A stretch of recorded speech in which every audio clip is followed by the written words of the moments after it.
Wow, and good podcast to you, my friends, on this Dreamers Live podcast.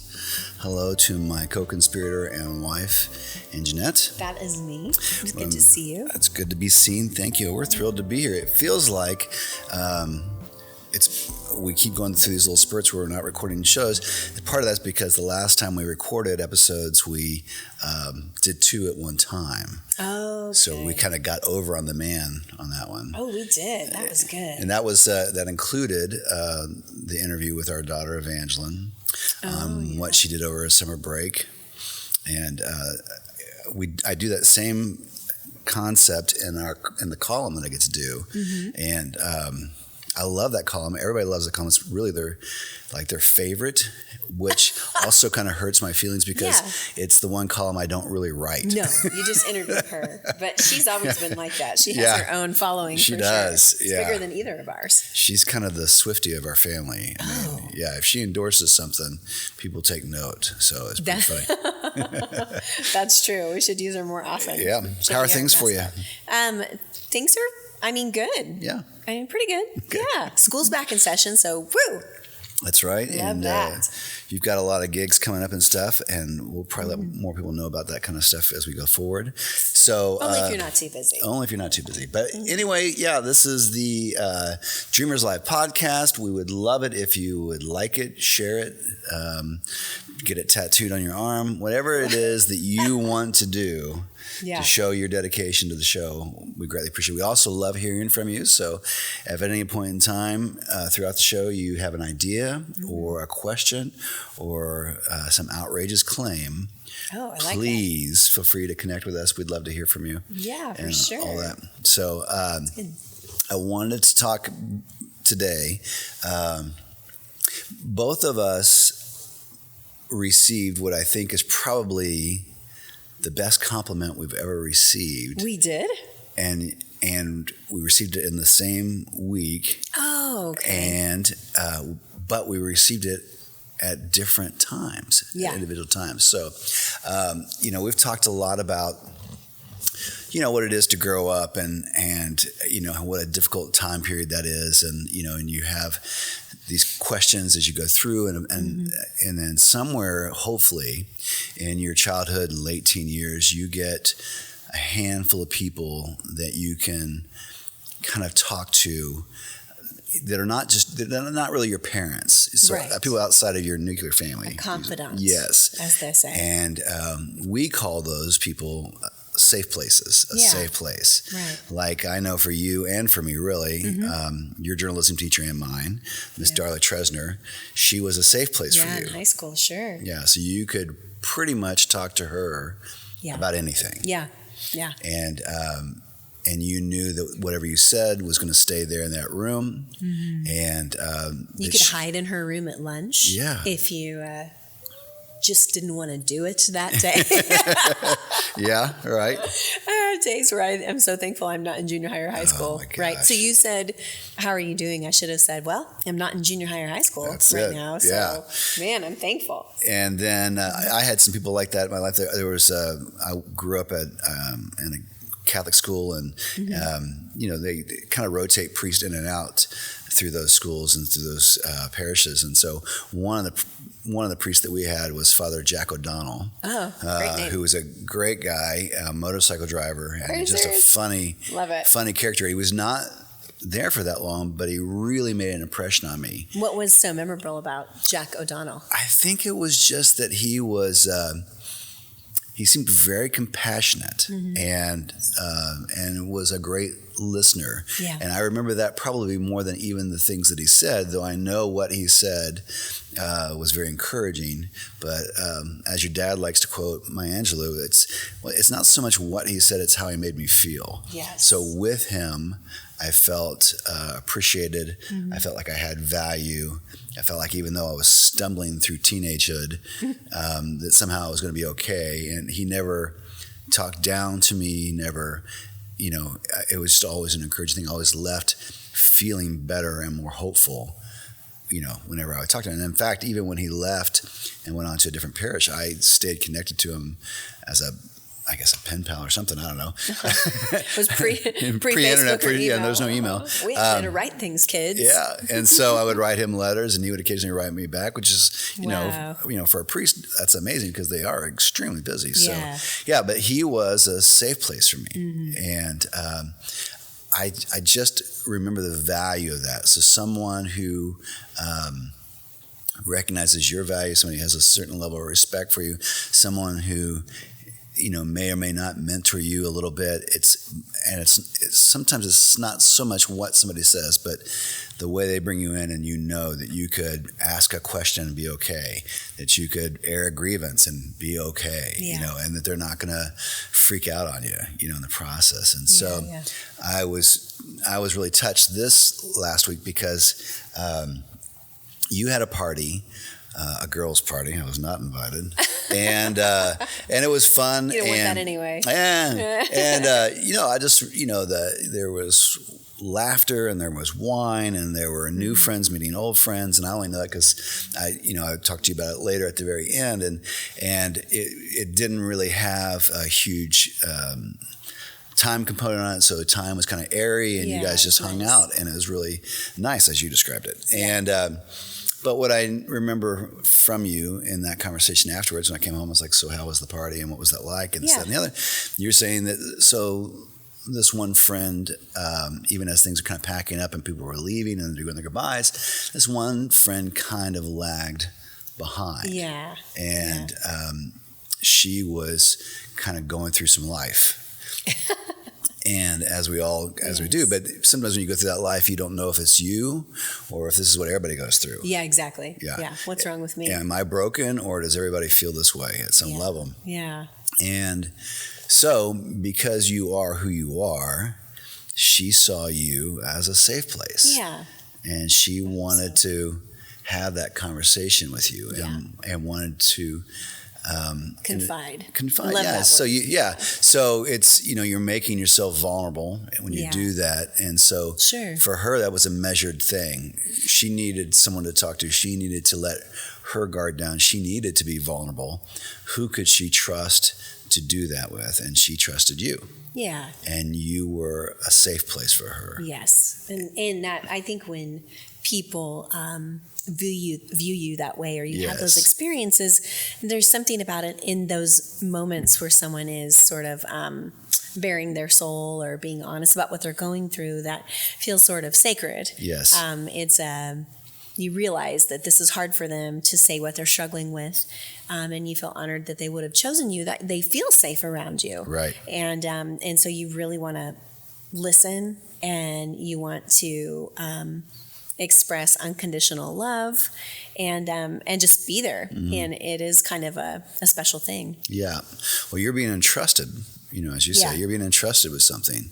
And the moment that someone has made themselves vulnerable, you know, like you say, once you know that someone is trusting you that way, you want to step up to the plate. Yeah. It's not that you have to have all the answers, but you want to be trustworthy with what they're giving you. Yeah. Definitely. Yeah. And it's not the time to be checking your phone, updating your Insta status. How much longer is this going to take? I'm sorry that you're going through a life crisis, and I get that. But my Cobra Kai is coming on at 7:30, so I need to get out of here. Yeah. Well, and so we're also in this place in life right now where once you reach a certain age, people ask you to do things, and we don't love it. But they ask you to be a part of, you know, they'll ask you to be a part of a board. We don't love it. They ask you to be a part of a board, or they ask you to be part of a group. Apparently, to help in the community, you have to sit through a lot of boring meetings. Oh, man. Yeah, if you're part of a support group, a chaperone group, a board group, you know, there are going to be meetings about the things that you're meeting about. I was at a meeting the other day at the school, and it's all great. It's just sort of like the parent support group we all help. And my role within that group is to do fun things for the teachers. I'm like the party planner, but there's also a treasurer and a second, and bylaws. And so it was kind of funny. It was the first meeting of the, by the way, we digress here, but please. It was the first meeting of the season. So there were like a lot of mostly moms there, a couple dads.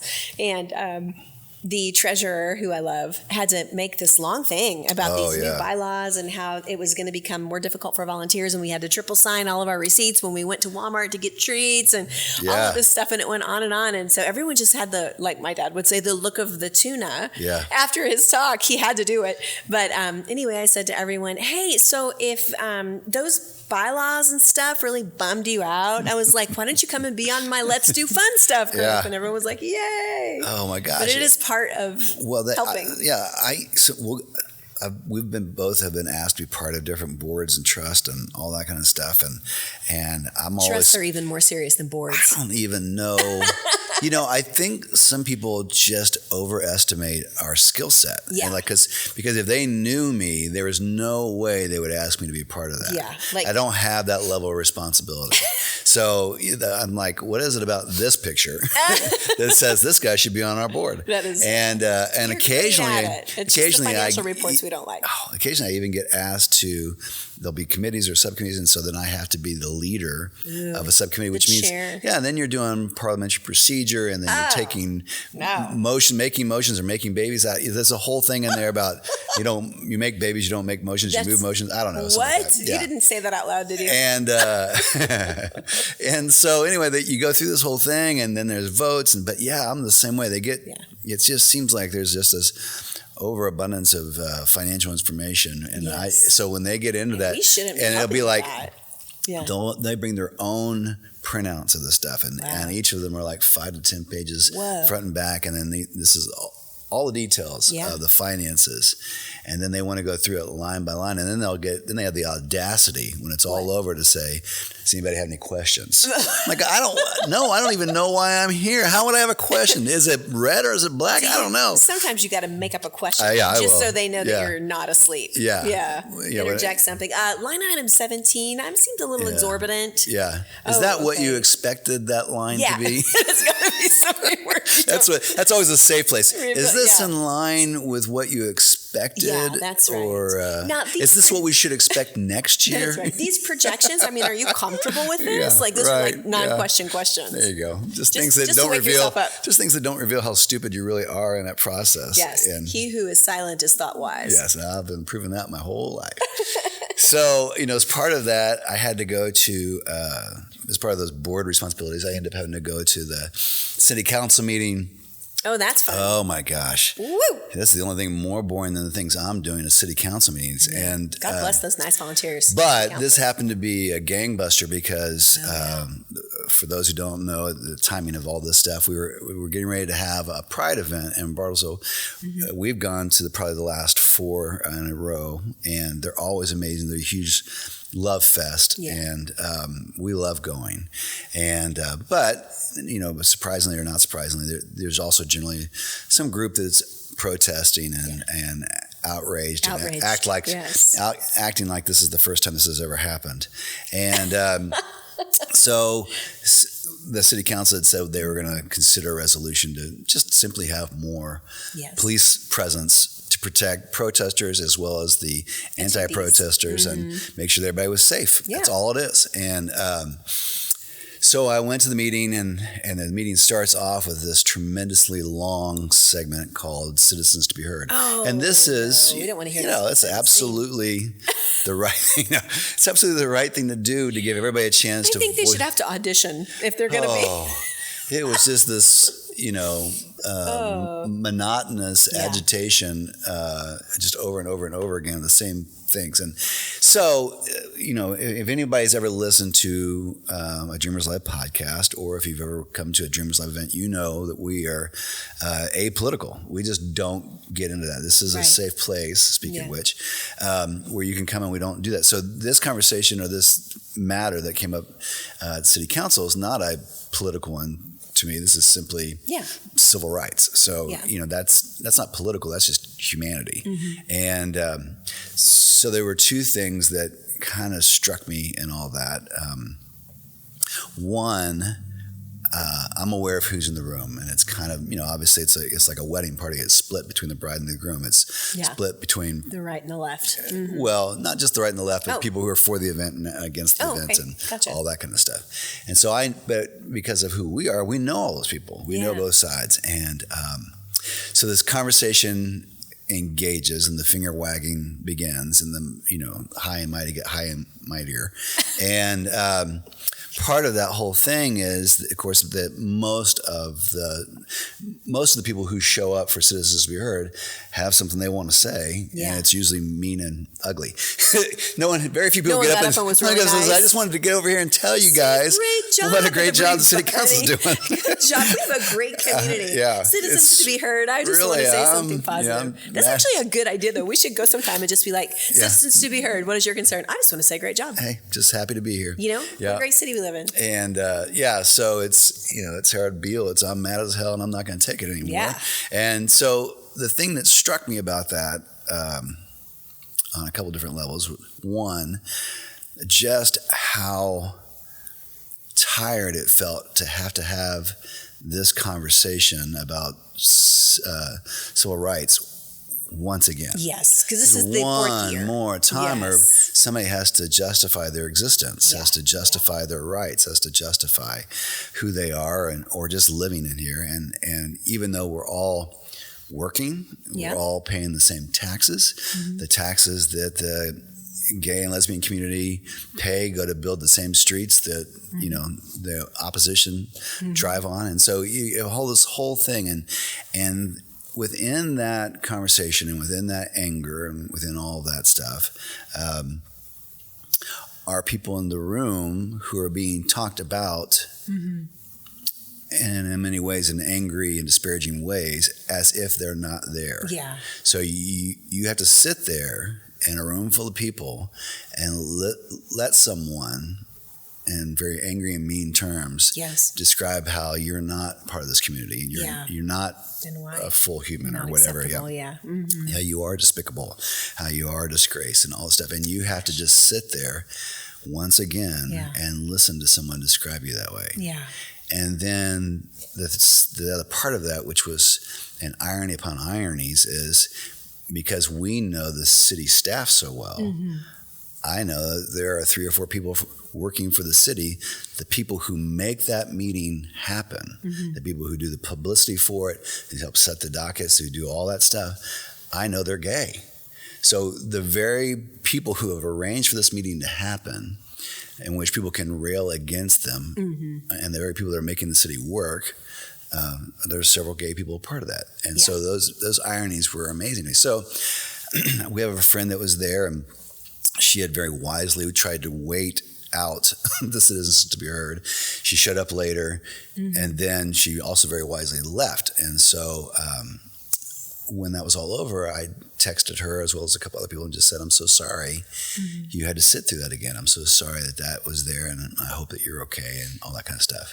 And she responded in the same kind of way, which was, I sat near you because you were a safe place, because you made me feel safe. That's so cool. And I don't know that she meant it at the depth of what I took it in, but I took it in as thinking, if someone's going to describe you, if someone's going to know you a certain way and have an attention, the fact that they describe you as a safe place for them.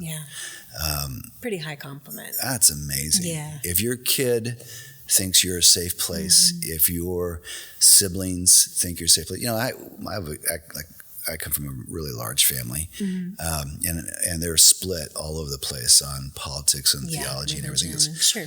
But every one of them knows that we can have a conversation. And I think they know with me especially that we can have a conversation and it will be safe. And so, my family and I talk about stuff all the time. We don't agree on most of those things. Right. But what happens in there is the respect for somebody else's humanity. Right. And the protection of their humanity. Yes. And they know that they can be safe in that space. And what is amazing about that is, despite all the other failings of intellect that I have or you have or whatever, is that anyone can be that. Anyone can be that safe place. Yeah. The question is, are you willing to be a safe space for everyone? Yes. Because I know in both of our different families or different friend groups or organizations where that we have friends on all sides of all the aisles. Yeah. And I think Do you feel like I feel like it's possible to be a safe place for everyone. Yeah, you can. Because you can confide, and you don't have to agree with someone to be their safe space. That's exactly right. Yes. You have to give them the respect and acknowledgement and value as a human. I see you as a person and I love you, and even if you feel differently and I don't have any idea how you could believe this or whatever, you can still say that to me and I will listen and I will love you. And people are more important than their theologies. Yes. People are more important than their political viewpoint. Yeah. And like you always say, people are more important than the mistakes they've made. The mistakes we've made. Or the decisions they make. The decisions they make. They're more important. They're more important than whether or not you agree with their lifestyle. Yeah. And that's all of it. Yeah, exactly. I mean, I think of parents should be safe spaces for their children, and sadly, that's not always the case. Not everybody has that, but I feel like both you and I, and sometimes in different ways, for our daughter, are a safe space. And I have to encourage her. I think, especially with kids as they start to grow up, because they want parental approval. Yes, I will say to her often, "I want you to know that you can tell me anything." Right. And you can ask me anything. Yes. And I don't want you to be embarrassed or afraid. And I would rather you feel like you can do that than hide anything from me. Right. But the thing is, that requires, as kids start to get older and they go through tough times, when they come to say something, not going, "Oh my God, Trevor." Our family would be so horrified. Yeah. Because the first time you do that, you wreck their safe space with you. So, and I've had, our daughter's still young enough and she's a pretty good kid. We joke around them. She's kind of fallen in with the band and orchestra kids, so they're not tearing it up too badly. But she has asked, she's asked, and we've talked about some things where I have had to, as she's saying those things and I'm listening, in my mind I'm thinking, okay. Yeah. All right. Yeah. So tell me how that made you feel, instead of I have to let's do this. Part of that safe place is not always stepping in to correct something immediately. I think it's hearing it through, right? Especially with a kid. Yes, so important. Yeah. Because they talk about the differences between men and women in communications, and that's not the same for everyone across the board. Because men are better at it, is what they say. Yeah, that's it. Okay. You guys are better at communicating. That's what I said. Yeah, that's what I'd read too. Yeah. So. But often with women, because not always, but often, I may say, "Well, I went to this meeting and such and felt this way and da da da da, and I just can't believe this and that, and I'm just really hurt by that." And what we want you to be is a safe those space. Sons of bitches. I hate them too, and let's burn down their houses. Parent support group. No, but no. What we're looking for often, I think, with people is a safe space and not for something to be solved. So you might say, "Well, stop going to the meetings." Yeah, and you're like, "Well, that's not."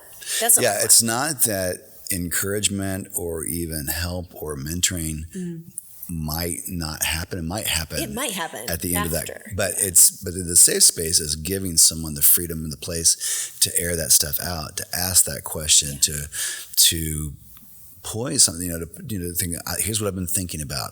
Here's what I've been wondering about. This is what I, this, that, and there. And is there a God? Is there not a God? Right. What about changing parties, or what about this person or that person?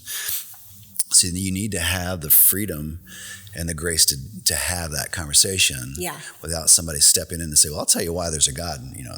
Exactly. Right. Well, and it's funny because it makes us sound like we're wonderful. We're like, "Oh yes, I was in a safe space this week." Yeah. But I actually, now that we're talking about this, I had a situation where I was unfortunately in a hurry, and I was like transitioning to the next thing that I needed to do.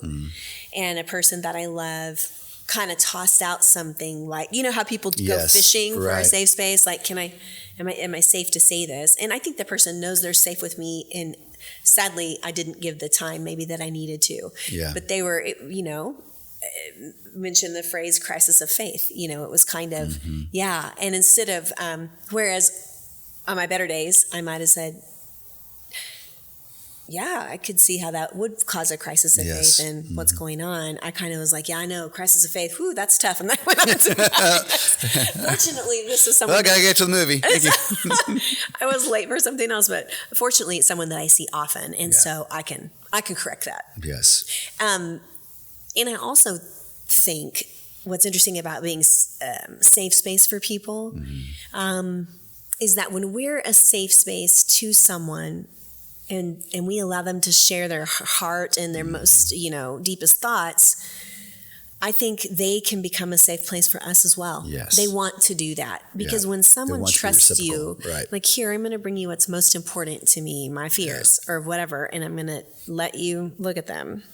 And then you say, wow, I'm honored that they did that. I could probably let them know that I'm also having a crisis of faith. Right. That kind of thing. So it's reciprocal. Yes. Well, I'm thinking about, I've got this band of friends that are all guys, and there's like 4 or 5 of us, and your little text buddies. Each of them probably views politics in a very different way than I personally. Yes, I know all of them, and they are they are wonderful. But it's not a hypothesis. You are the oddball in that group. And but I have found that within that grouping or within those conversations, that there are things that I can say to encourage them or to help them, even in their belief system, even though that's different than my belief system.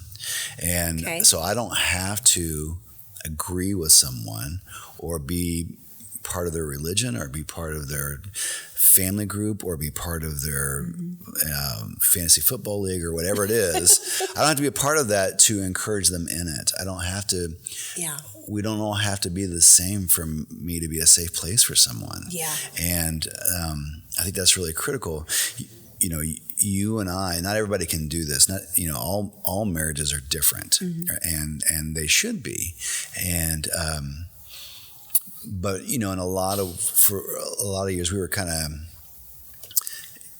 we had each other, and that was really about it. Yeah. That's really all we had in that moment. So you and I have chosen to be a safe place for each other. And so there are a lot of conversations that you and I can have where we can be safe and saying, this is how I feel, this is what I'm experiencing, this is difficult for me. Yeah. And without freaking out and saying, how could you feel that way? And that's absolutely, wrong. You just recognize that people are human. Yeah. And even the phases and places we get to in life where we, fall in and out of attraction with each other, we fall in and out of irritation with each other, or whatever.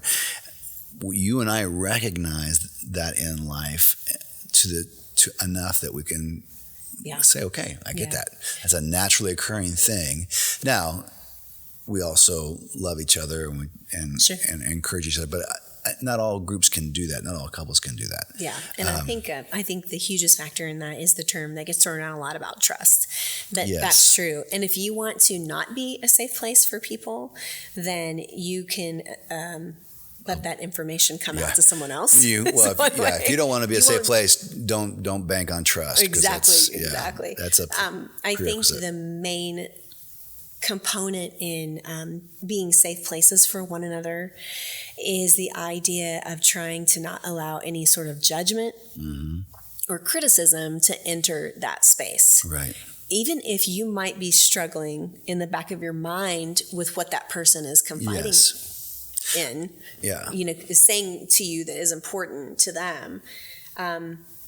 Guarding your mouth. I think we have a fear that somehow if we don't step up and act as the sheriff or operate as the judge, that somehow they're not going to know the pitfalls of these choices. Right. Like somehow it's on us to, to judge everybody's lives, or somehow it's on us to step up and stand up for it. There are plenty of people to do that. Oh, yeah. I mean, you just put your stuff out on the social medias, you'll get it. So I don't know if we need more people to be critical or to be judgmental or to do that.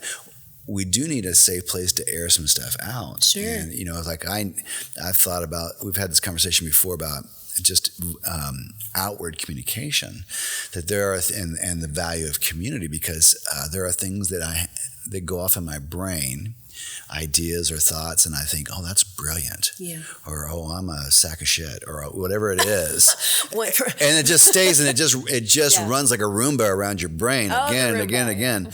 And it kind of builds up a little steam when it's in there. It builds up and gets a little larger. Yeah. And then there's something about speaking that out to someone that even in saying it, I don't need you to dispel it. Mm-hmm. When I say it out loud, somehow it gets dispelled on its own.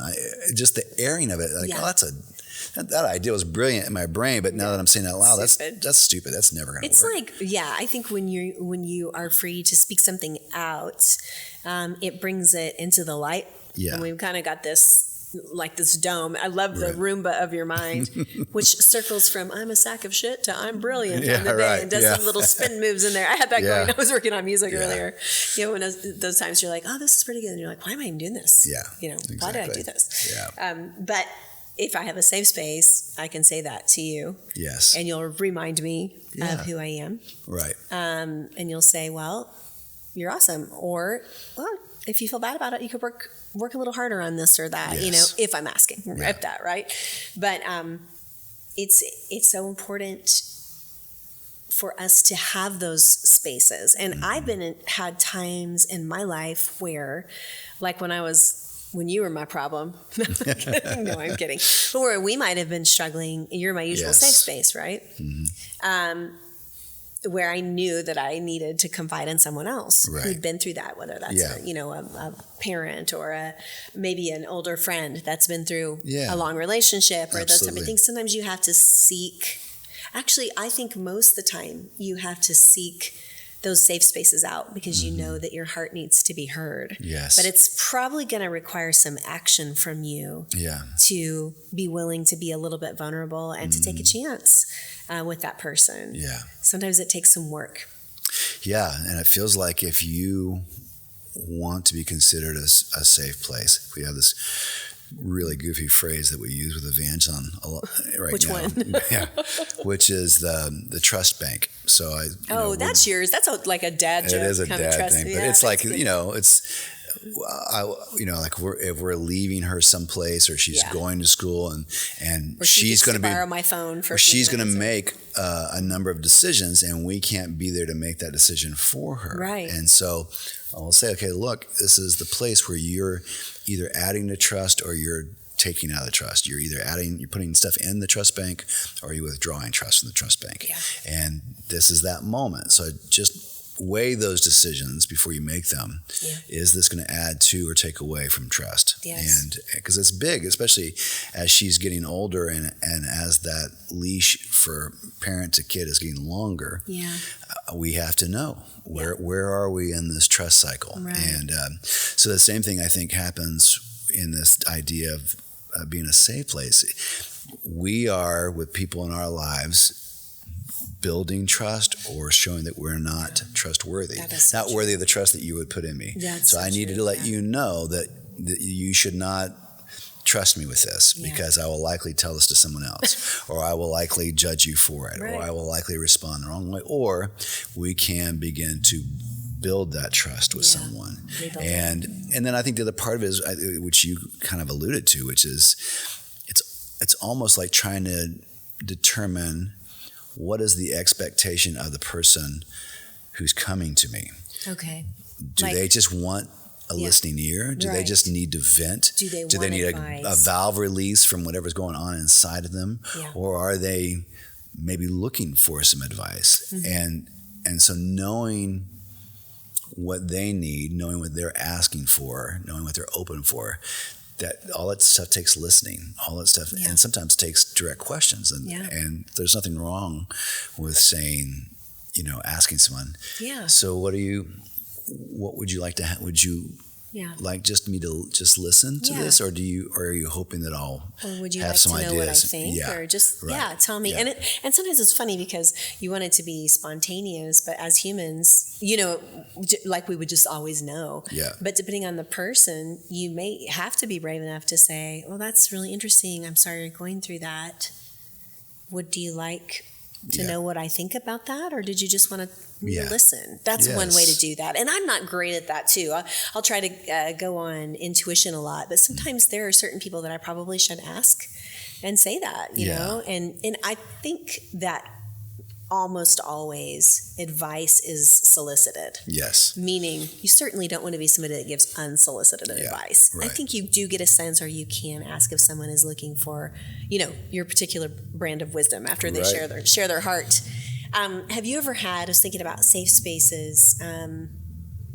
I have had in my longish life some relationships that were a safe space that became not safe. Yes. And I think a lot of times that happens as we evolve, hopefully, if we evolve in some of the things that we think or believe.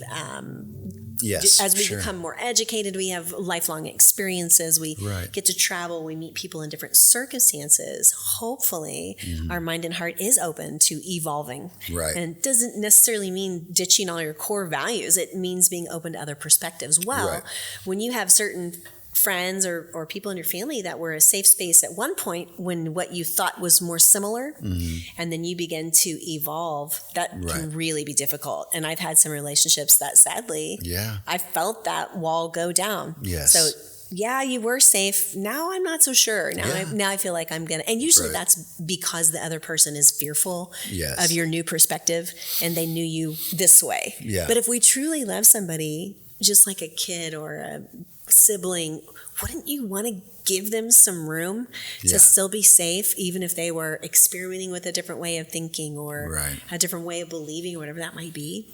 Yeah, as you and I have talked about, I think that, you know, maybe the biggest value in that is always keeping the communication open. So there are plenty of responses that I can give that will stop communication, that will hang up the phone.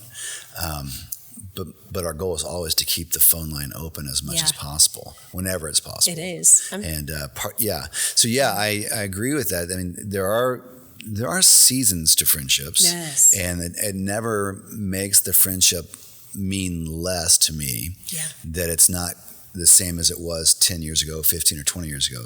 There are friends that I had 20 years ago, which helped shape my life and that I love dearly, but we're not in the same spot anymore. And they went on to do different stuff and they see things differently than I do and all that stuff. So I don't count that as a loss as much as for that season. That was fantastic. My fourth grade teacher was an amazing teacher in fourth grade, but I'm in seventh grade now. And so I don't dishonor her for being not my teacher now.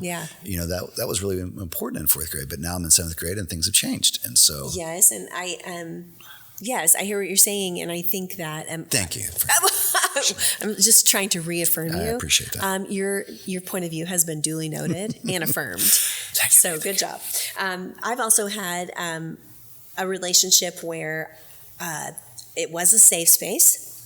It became less safe. And as time has gone on, that person has valued me over the disagreements that we might have had in ways of thinking and come back to a safe space. That's super cool. That means that just as trust can be rebuilt, that feeling of safety, and I'm sure that some people would say that about me. There were times where they did feel safe. Maybe I went this way and we're back. But if you love someone above what they're going through, and they're the highest value to you, you can remain in that safety. What you just said I think is so important. So that's it. The people in our lives, they are the value. They are the most important thing.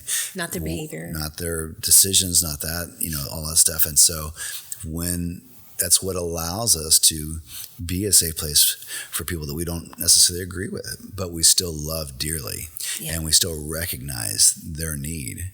And so we give that to them and to the best. That doesn't mean being hypocritical. It doesn't mean encouraging bad or destructive behavior or even destructive thinking.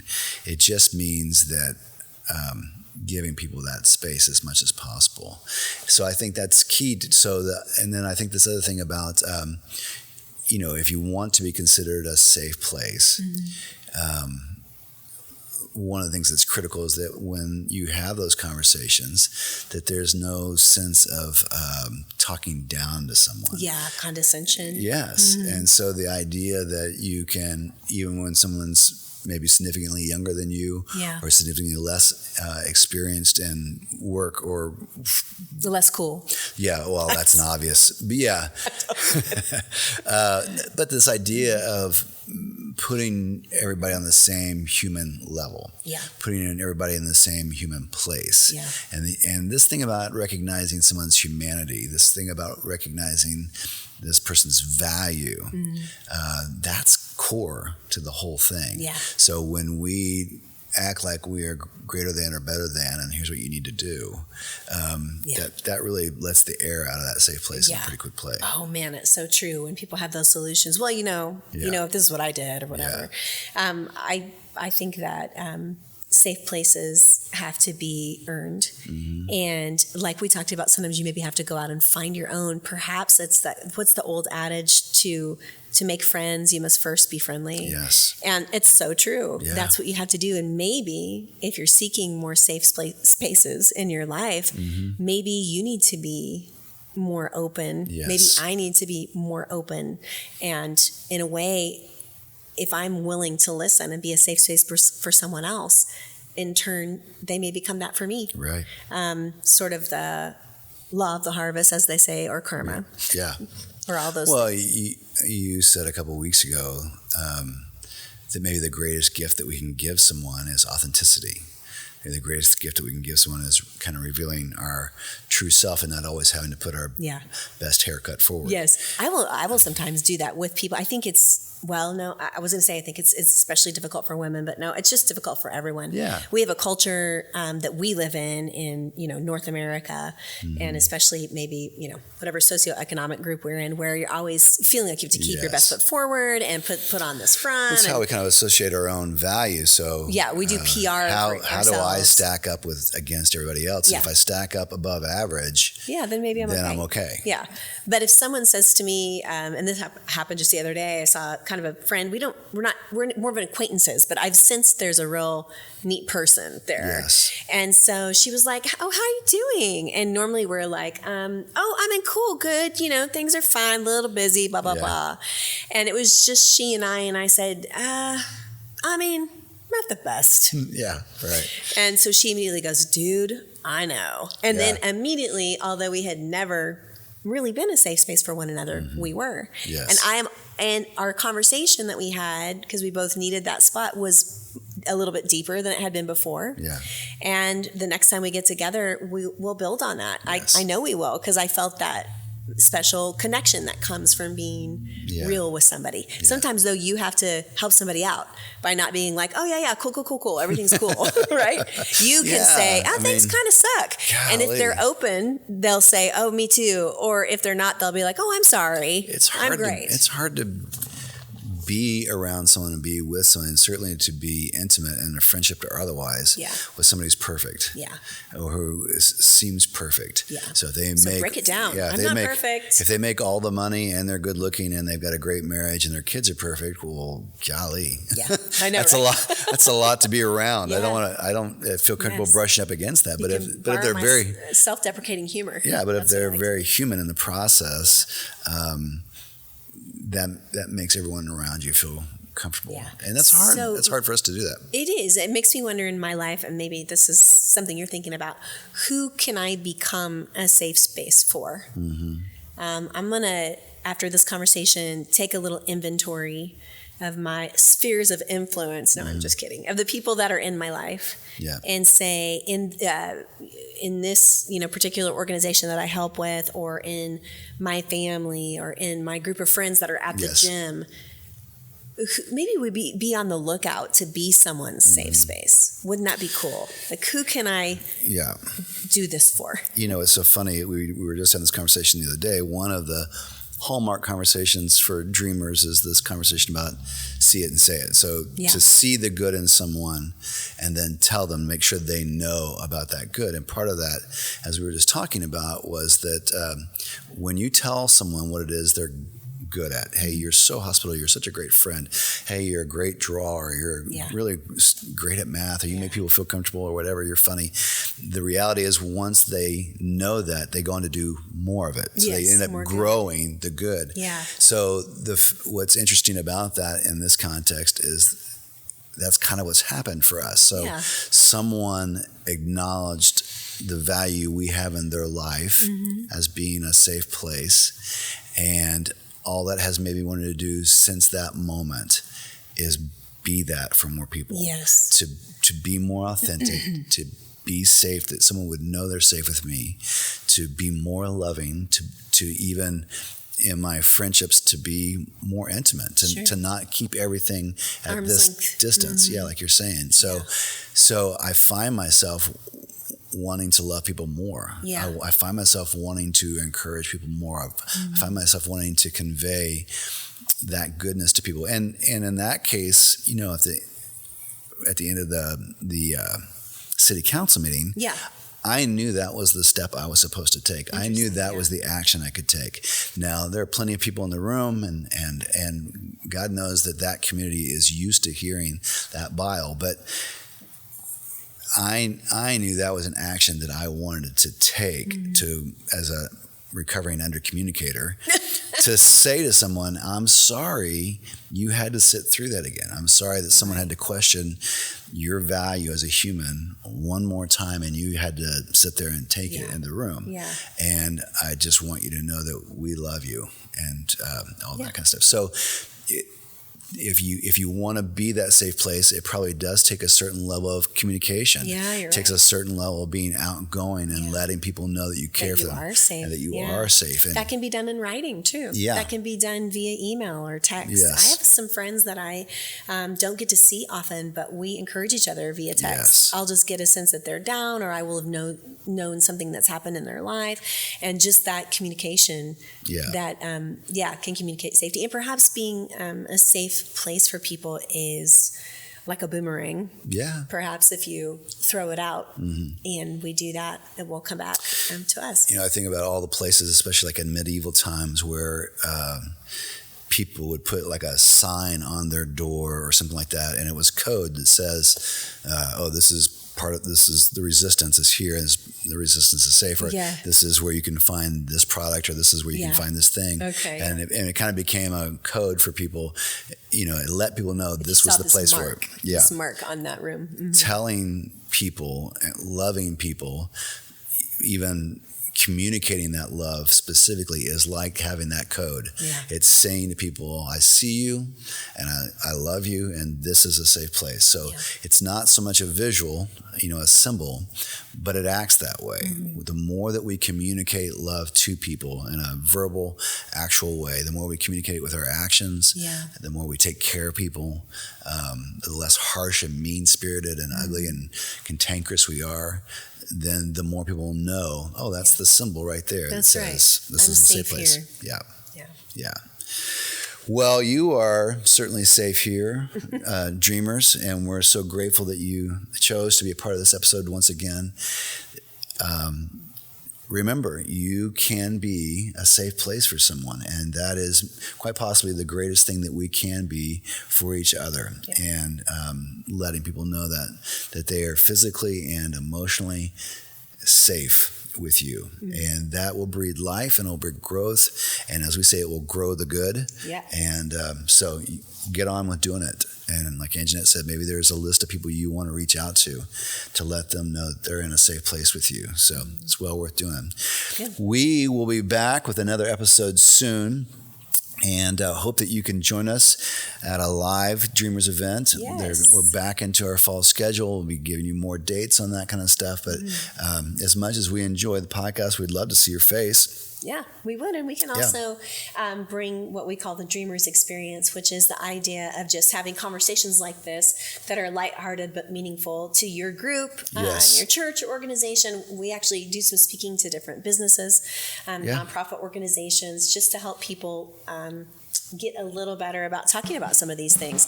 It could help, and we would love to come and do that for you. So let us know. So email us, subscribe, share, like, fax, tweet, delete, I don't know, whatever it is. Yes, do fax us. Send us something on the pager. Just let us know, and we would love to hear from you. But between now and then, we do love you. You are in a safe place with us, and we enjoy these conversations with you, and we will see you again soon. See you soon. Peace out.